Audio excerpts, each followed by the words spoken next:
जय सद्गुरु सर्वांना माझा नमस्कार। आज आपण उपवासासाठी वरईची खीर करणार आहोत।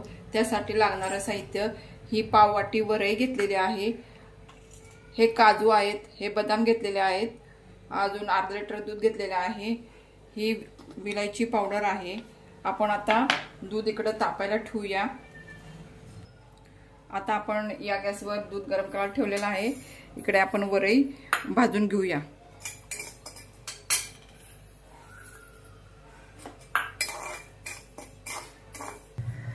आपली वरई ही भाजून झालेली आहे। वरईलाच कोणी भगर म्हणतं किंवा खूप असं ते तांदूळ सुद्धा म्हणतात। आता आपण ही वरई भाजलेली वरई आपण काढून घेऊया आणि गार करायला ठेवूया।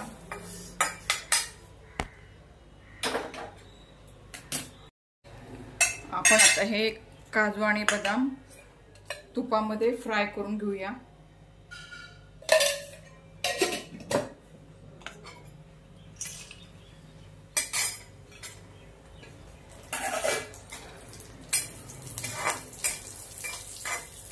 फ्राय केल्यावर त्याची खिरीला छान चव लागते।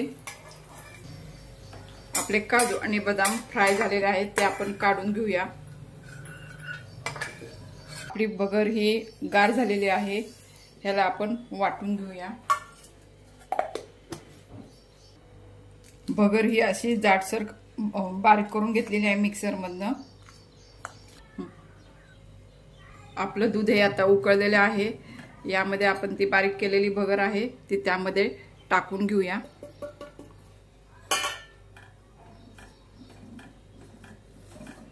आणि एकसारखं हलवून घेऊया, त्यामध्ये मिक्स करूया भगर।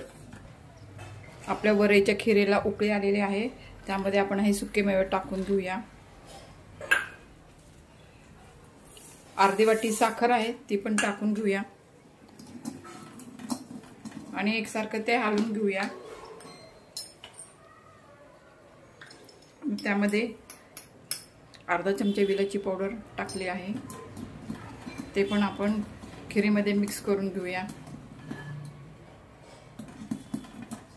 आपली खीर बघा कशी छान झालेली आहे, एकदम घट्ट झालेली आहे। खिरीमध्ये आपण एक चमचा तूप टाकून घेऊया, त्यामुळे खीर एकदम छान लागते, चव त्याला छान येते।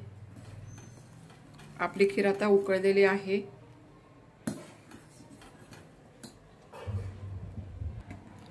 हे आपण केशर मिश्रित दूध केलेलं आहे, ते आपण दुधामध्ये त्या खिरीमध्ये टाकून घेऊया।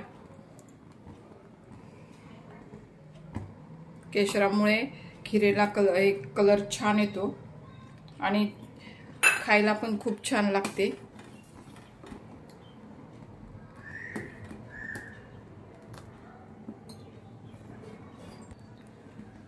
आपली वरईची खीर ही घट्ट झालेली आहे, आता ती आपण सर्व करून घेऊया।